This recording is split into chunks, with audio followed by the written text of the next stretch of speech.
Good morning everyone. I Soy Pradhan of Standard 10D. Today I will present my PowerPoint presentation on the topic India's struggle for freedom. So let's see it. Revolt of 1857. The British expansionist policies, economic exploitations, administrative innovations over the years had adversely affected positions of all the rulers of Indian states, sepoys, jamidars, peasants, traders, artisans, pundits, etc.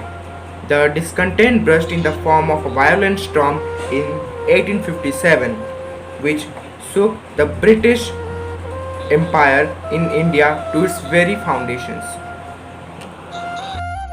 Swadeshi movement. This movement started against the British move for the partition of Bengal.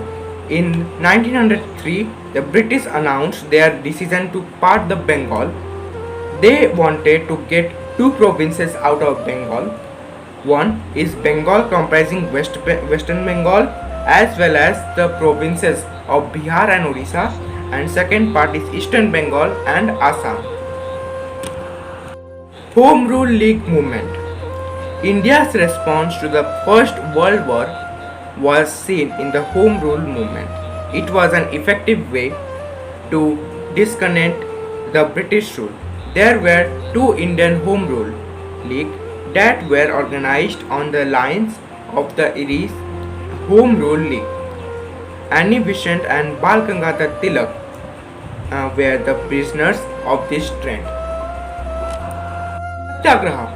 During 1917 and 1918, Gandhi was involved in three struggles in the Champaran, Ahmedabad and Kheda before he launched the Rowlatt Satyagraha. Non-cooperation movement.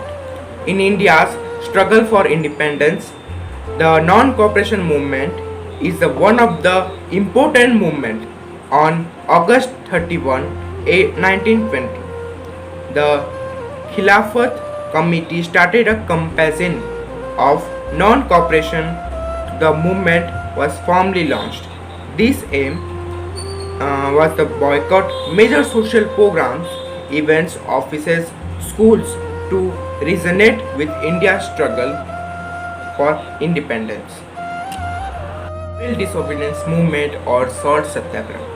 After the Nehru's report was approved in December 1928 during the Calcutta session of the Congress, younger elements led by Jawaharlal Nehru, Subhash Bose and Satyamurthy expressed their dissatisfactions with the Domitian status as the goal of Congress. They demanded that Congress adopt a Purna Swaraj or complete independence for as its goal. And following that, Gandhi 11th demand put forward to Lord Irwin and to attend the round table conference for time. So the Congress Working Committee invested Gandhi with the full powers to launch the civil disobedience movement at the time, place of his choice. By the February end, Gandhi had decided to make salt and the central formula for the movement. The Cripps mission arrived in India in March 1942.